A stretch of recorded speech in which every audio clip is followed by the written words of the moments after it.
ni la cuchara, ni el cuchillo, ni nada, y solamente pudo escribir unas últimas palabras. Y decía, y es horrible porque me recordó a O'Gorman, el pintor, que no el historiador, ¿no? Y a muchos otros. Y dijo, sufro todo el tiempo, no tengo alivio, ninguna escapatoria, es monotonía, monotonía, monotonía en el dolor. Y así se despidió con estas palabras, con estos últimos garabatos en una hoja. Walt Whitman, de esta vida que lo vio pasar y pues a la cual él se agarró, ¿no? Definitivamente. Amigo Raes, tengo una noticia que no te va a agradar. ¿Qué es? ¿Cuál es? Diga usted. Que este programa, no sé si se está grabando porque está intermitente esta cosa. Vaya, qué cosa. Trata menos nuestro programa, pero hasta ahorita me estoy percatando. Esperemos hasta que se termine y a ver si lo suben. Así es. Pero bueno. Si no, no importa. Podemos repetirlo en otra ocasión. Muy bien. Pero continuamos con la obra de Walt Whitman. Sí, y bueno, pues hay una cuestión muy interesante de Whitman, ¿no? Que se pone al tú por tú con grandes filósofos, ¿no? Y en su trabajo pues vemos una transición del trascendentalismo al realismo filosófico, ¿no? Generando un eclecticismo en algún momento, incorporando ambos movimientos en su obra. Y bueno, pues con eso es que se convierte en el escritor, ¿no?, del canon estadounidense, total y absolutamente. Y pues el trascendentalismo fue un movimiento filosófico, político, literario, ¿no? Pero no solamente hasta ahí, sino también tenía una connotación religiosa. Eso ha de haber sido, ya no me está gustando tanto esto, pero en su momento ha de haber sido una cuestión incómoda, ya que comenzó como un movimiento de reforma dentro de la Iglesia unitaria. Y la Iglesia unitaria era una cuestión ahí muy rara, ¿no? Trataba de extender el pensamiento de un personaje llamado William Ellery Channing sobre el Dios interior y la importancia y la significación del Dios interior. ¿Será por esto que Whitman afirmaba que toda la teoría del universo está dirigida solo a un individuo, a ti?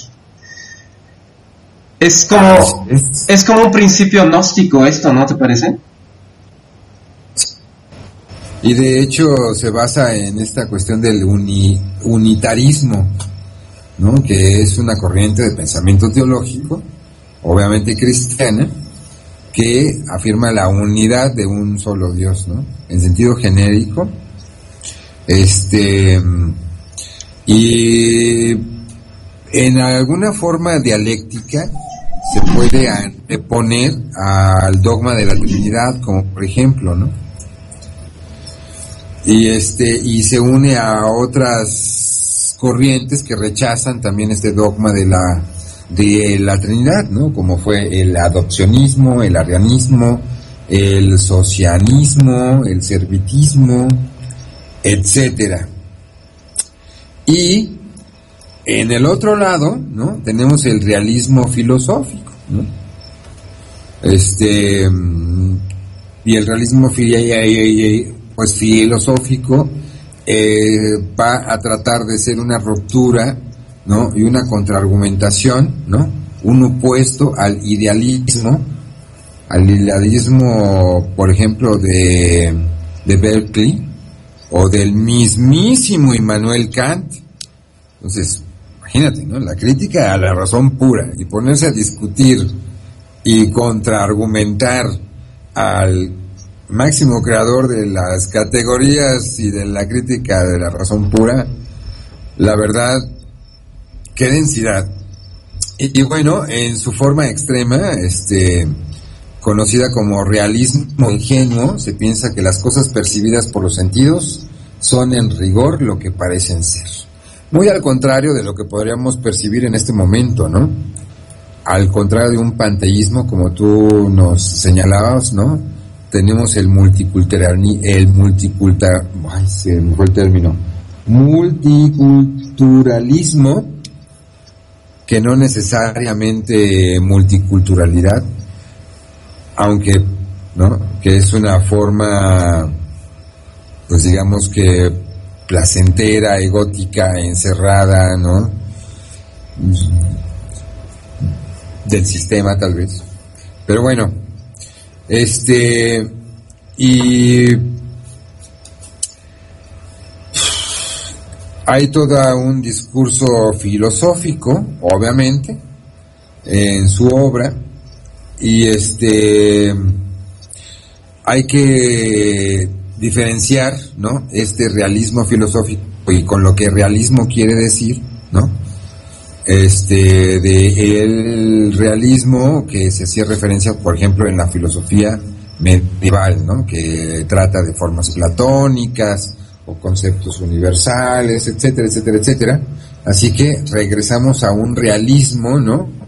Que nos habla de la experiencia en bruto, ¿no? De la percepción de la vida, de los sentidos, etcétera, ¿no? De algo más, tal vez, en la dimensión de lo humano, sin ser necesariamente humanista. Pues fíjate, justamente tengo en mis manos una antología de Walt Whitman, que me estuve leyendo esta semana, que estuve un poco enfermito, y hay una frase que tiene que ver con esto que mencionas.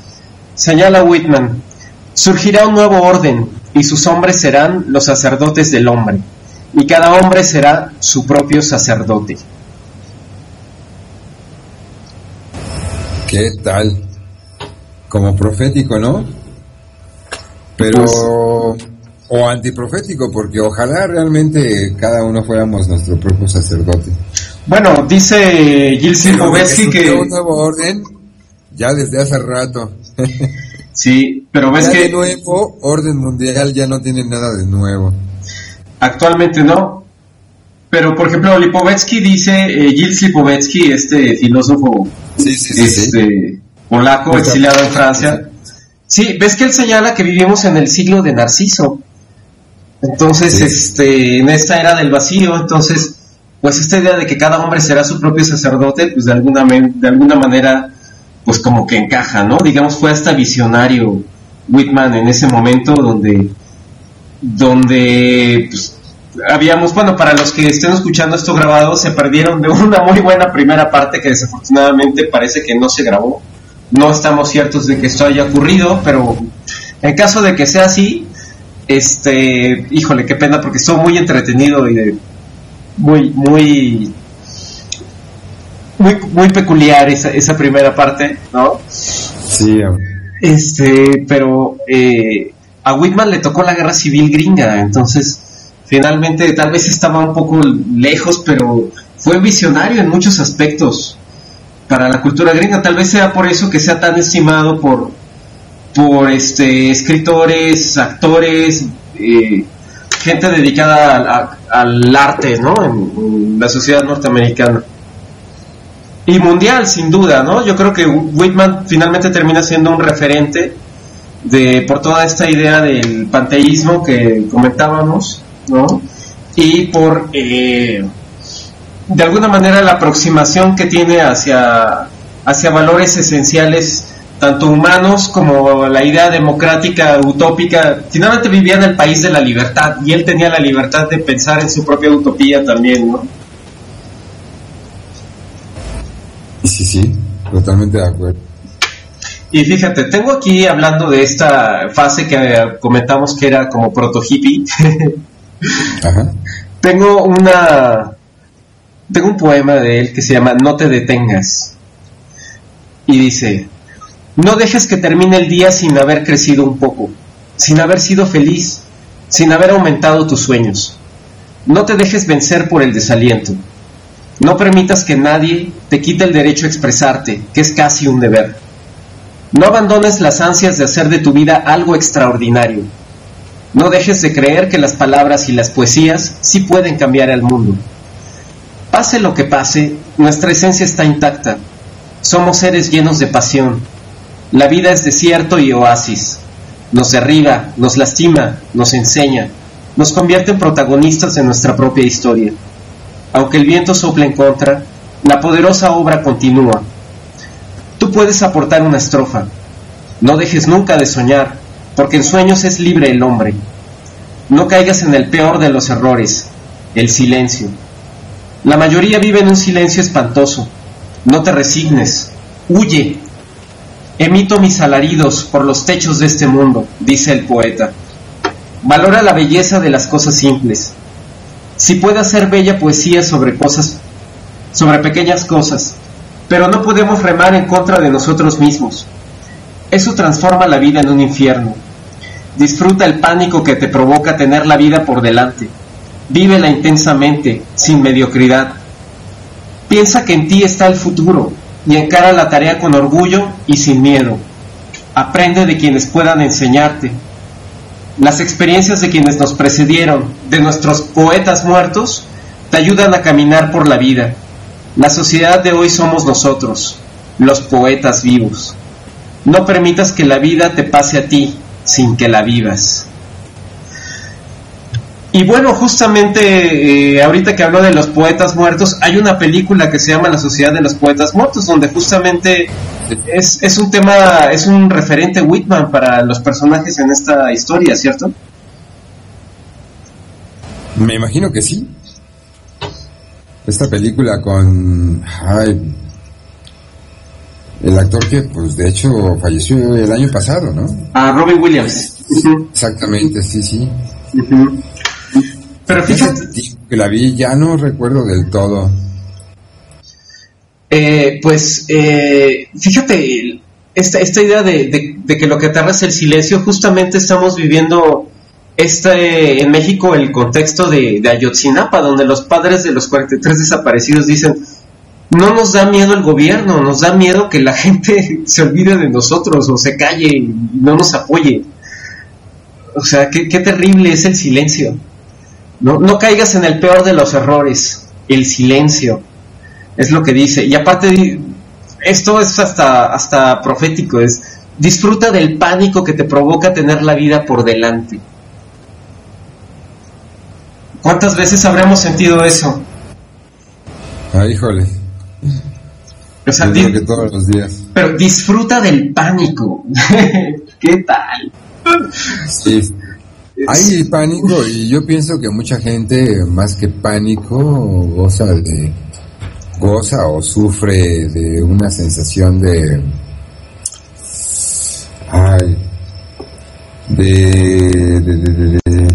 no certeza, de no saber.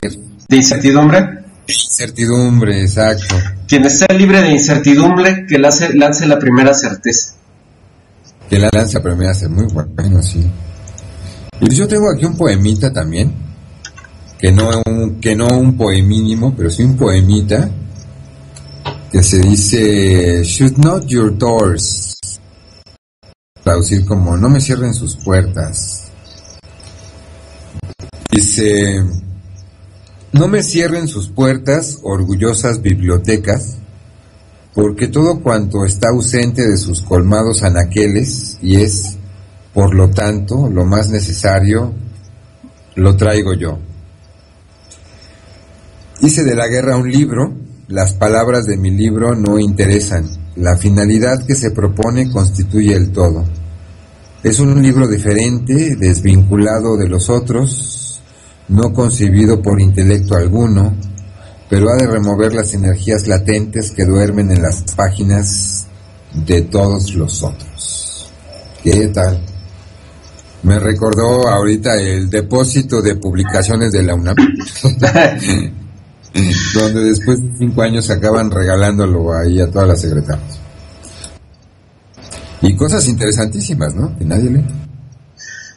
Sí, y aparte algo que mencionabas cuando iniciamos el programa es que Whitman se encargó de crear un estilo literario pues muy entendible, muy fácil, eso sin rayar en lo pueril, lo cual es sumamente complicado a veces, y crear un estilo lírico pues muy clavado hacia la prosa.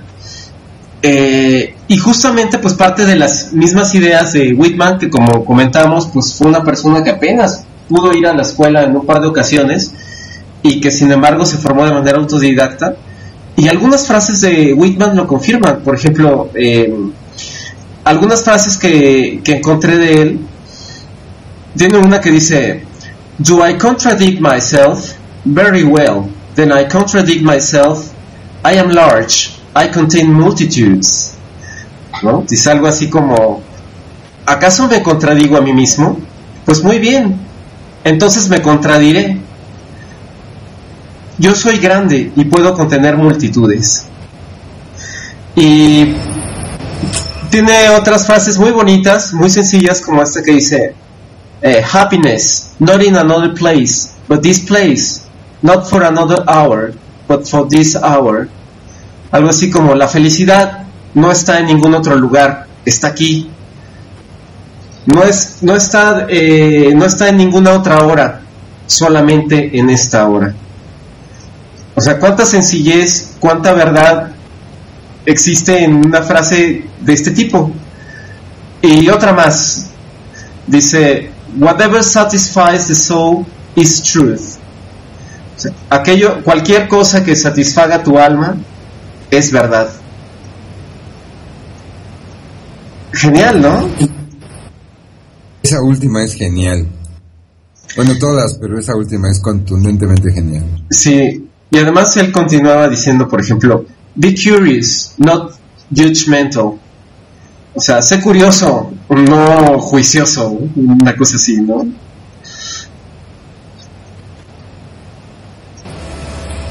Solamente tenía una cierta cuestión de autopercepción y de percepción desde fuera. Hay un poemita al que nombra To Foreign Lands, a las naciones extranjeras, y dice: "Yo sé que buscan ustedes la explicación de este enigma del nuevo mundo, y que definen a América su atlética democracia. Pues bien, les envío mis poemas para que ellos vean lo que quieren aprender". Vaya. Contundente. Y desafiante. Como siempre. Con poetas futuros. Sí, tal vez sea por eso que sea tan apreciado en el tema de forjar el nacionalismo gringo, ¿no? Tiene mucho, la idiosincrasia gringa le debe mucho, sin duda, a Whitman. Le debe todo. Yo creo que por eso solamente lo tienen como referencia a él y a Ezra Pound, ¿no? O sea, como lo habíamos dicho en la primera parte. Pues, si te fijas, siempre los gringos, ¿no? Siempre al que se remiten es a Whitman. Siempre. Y prácticamente a ningún otro autor. Tengo aquí otra frase de él que, fíjate, de alguna manera viene a complementar la anterior, pero tal vez en un sentido un poco opuesto. Dice: "Re-examine all you have been told. Dismiss what insults your soul". Algo así como: reexamina todo lo que te he dicho y no discrimines. Discrimina aquello que insulte tu alma. Eso es muy interesante. O sea, de todo lo que te he dicho, pues tampoco te lo creas, ¿no? Entonces, reexamínalo. Y eso viene a complementar su frase anterior, esta de sé curioso, no juicioso. Es un lenguaje muy sencillo, tal vez rayándolo ramplón, pero tiene muchísima sabiduría. Sí, claro, ¿no? Es de un empirismo mayéutico ahí, muy curioso. De hecho, como habíamos dicho, o sea, también y como referiste, pues se adelanta de alguna forma, ¿no? Y tiene siempre una visión sobre el futuro. En Poets to Come, Poetas Futuros, también es muy breve. Dice, poetas del futuro, oradores, cantantes, músicos futuros. No es el presente el que me justifica ni el que asegura que yo esté un día con vosotros. Son ustedes, la raza nueva y autóctona, atlética, continental, la mayor de cuantas son conocidas. Arriba, porque ustedes me justificarán. ¿Qué tal? Yo no hago más que escribir una o dos palabras para el futuro. Solo me adelanto un instante para retornar luego a las sombras. Soy un hombre que, vagabundo, siempre sin hacer alto, echo sobre ustedes una mirada al azar y sigo, dejándoles la encomienda de probarla y definirla, aguardando de vosotros la realización de la magna obra. Pues sí se adelantó al futuro bastante, yo creo. Lo que pasa es de que en su época pues era difícil visualizarlo con tal cantidad de ajetreo, ¿no? Tanto follón que vivió, tanto jaleo en su momento. Sí. Pero iba a decir que, pues que después de las guerras la economía, además del petróleo, iba a girar en base a los artistas y a los cantantes y etcétera. Y al mainstream, ¿no? Y al mainstream. Fíjate, otra frase más para citar a Whitman, dice: Not I, nor anyone else can travel that road for you. It is not far. Perhaps it is everywhere, on water and land. Es algo así como, ni yo ni nadie más puede atravesar este camino por ti. Y no está lejos. Puede ser que esté en cualquier parte, en el agua y en la tierra. Proto hippie total. Sí, proto hippie total. Qué Donovan ni qué nada. Sí, y otra más que sí, esta frase sí es también, podrías entenderla perfectamente en San Francisco en el 68, escucharla pronunciada de alguien, dice: Either define the moment or the moment will define you. Que viene a ser algo así como, nada define el momento, o el momento te definirá a ti. Totalmente.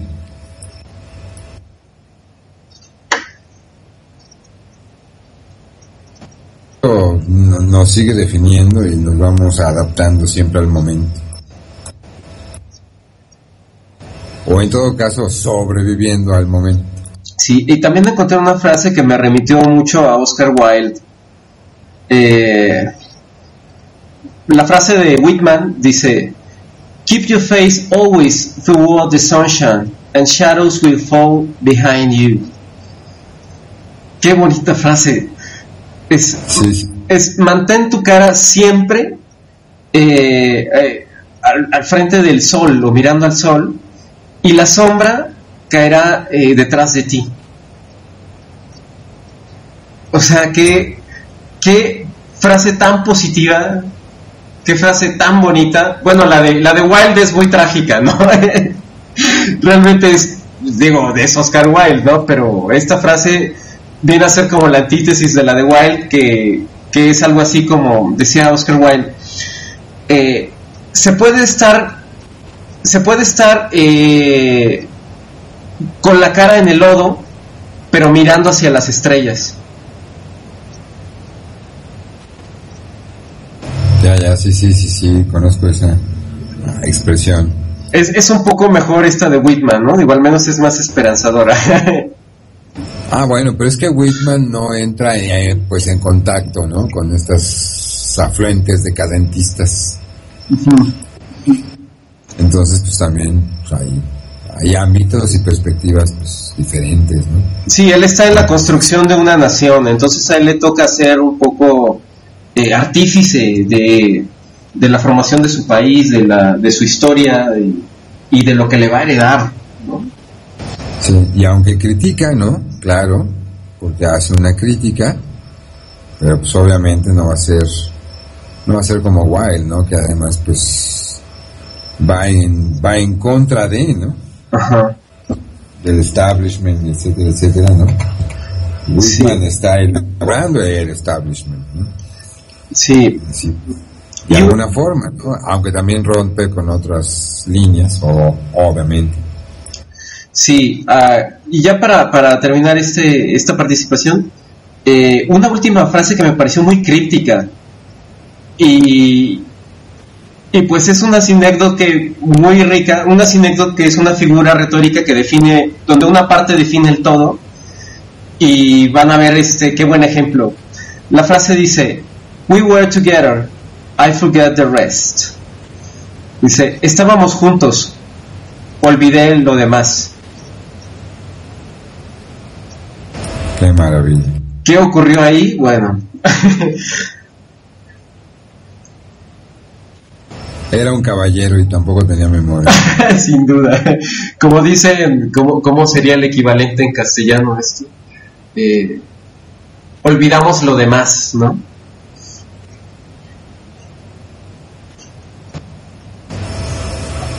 Y yo por aquí tengo también un poemita muy breve,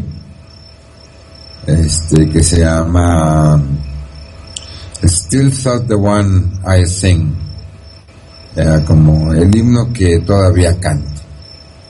Y dice, el himno que canto todavía, hecho todo él de contradicciones, yo lo dedico a la nacionalidad.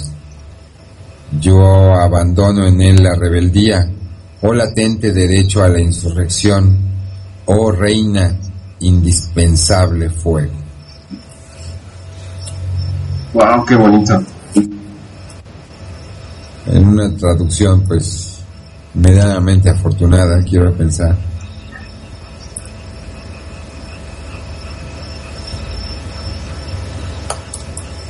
Y aquí encontré otra frase que aplica perfectamente con este perfil que mencionaste que llegó a desarrollar, que fue el del periodismo.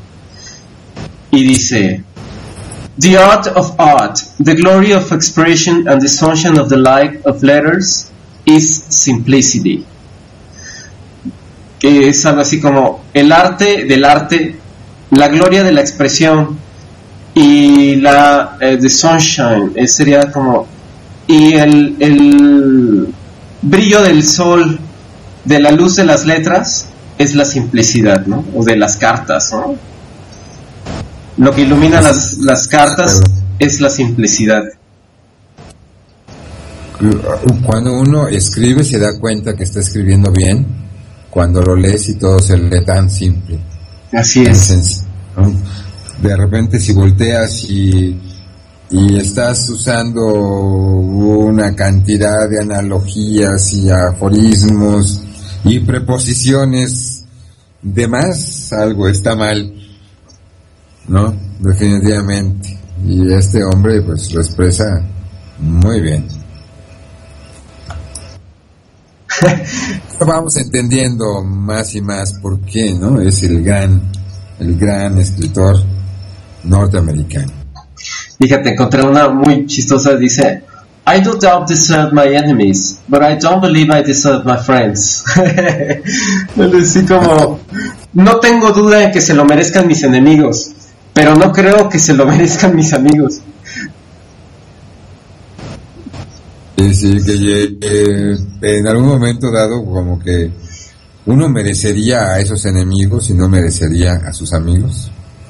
En fin, habría que pensarlo también, ¿no? Uh-huh. ¿Cuántos amigos se vuelven tus enemigos y viceversa? En fin.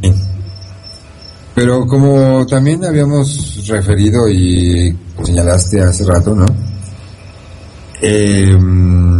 Whitman también hace énfasis en el momento, en la felicidad, en el ahora, ¿no? En el continuo, en esa cuestión que podría ser como, pues como un divino tormento, ¿no? La vida a cada momento.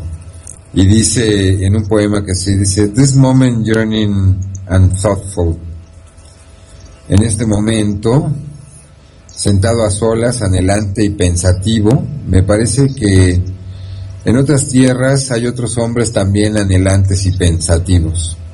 Me parece que puedo mirar más lejos aún y divisarlos en la Germania, en Italia, en Francia, en España, y lejos más todavía en China o en Rusia o en Japón, hablando otras lenguas. Y pienso que si me fuese posible conocer a estos hombres, con ellos me uniría, tal como lo hago con los hombres de mi propia tierra. O yo comprendo que nos convertiríamos en hermanos y amantes. Yo sé que llegaría a ser feliz con ellos.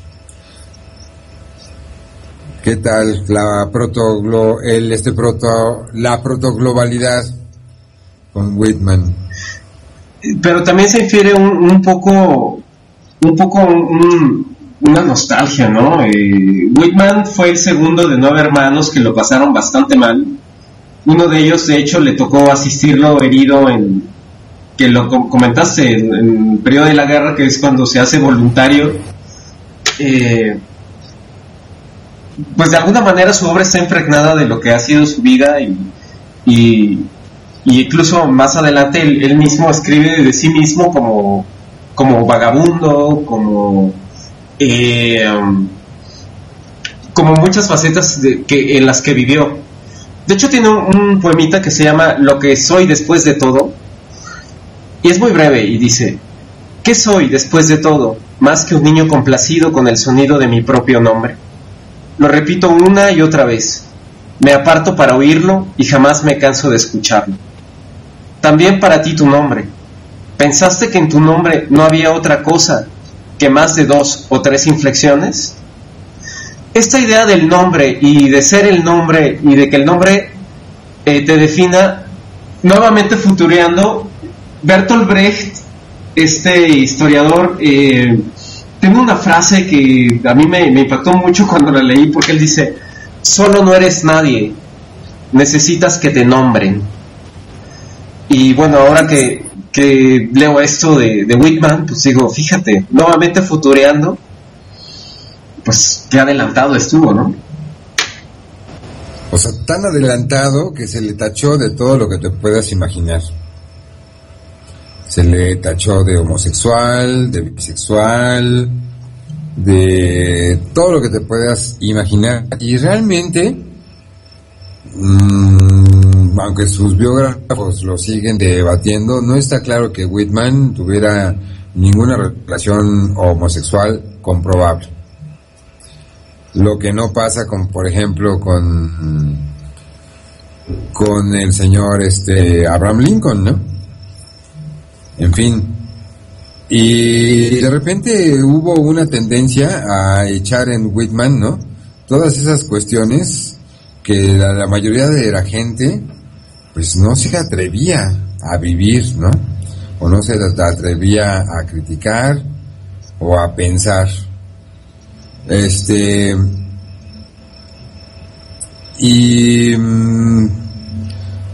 Aparte de los masones en los Estados Unidos y de las iglesias neocristianas, ¿no?, como presbiterianos, etcétera, hay una en especial, ¿no?, hay una comunidad religiosa que pretendía revivir el cristianismo primitivo también, llamada los cuáqueros, que los cuáqueros fueron muy importantes en la formación de un sistema judicial en los Estados Unidos. Y de hecho venían de Holanda los cuáqueros, ¿no? Sí, me parece que sí. Y Whitman era de madre holandesa. Exacto, y como era la mitad holandés y la mitad británico, ¿no?, sus padres, ¿no? Walter y Luisa. Luisa me parece que era la que, la holandesa, ¿no? Sí. O más bien la que venía de los Países Bajos, porque Holanda realmente es una entre muchos paisitos bajos. Claro. Pero bueno, esa es otra historia. Y pues obviamente, ¿no? Tenía una influencia de este idealismo pilgrim, ¿no? Yo le llamaría de alguna manera de un purismo que quedó ahí. Proto-redneckiano. Proto-redneckiano, sí, y que nunca se llegó a la consumación, tal vez, ¿no? O no como tal, ¿no? En fin, y pues tuvo hijos, Walt Whitman. Tuvo 7 hijos varones. ¿Qué tal? Y tuvo la puntada de a 3 de sus hijos llamarlos como a diversos líderes norteamericanos, ¿no? A uno lo llamó George Washington, a otro lo llamó Thomas Jefferson, pobrecito al que le tocó Andrew Jackson, el mayor Jesse, ¿no? Imagínate, nada más falta que fuera Jesse James, pero no creo que Jesse James todavía no. Y y hubo otro más que murió a los 6 meses sin recibir nombre. Y bueno, el 6º hijo fue Edward. Siempre hay un Edward en todas partes. Siempre hay un Edward. En fin. Y pues en Colombia, Herráez, ¿en Colombia o en Colombia se hizo muy famoso un nombre porque cuando ganó Obama, él bautizó a su hijo que acababa de nacer en ese mismo momento que dieron la noticia como Barack Obama López o Sánchez o una cosa así, o sea, pero el nombre del niño era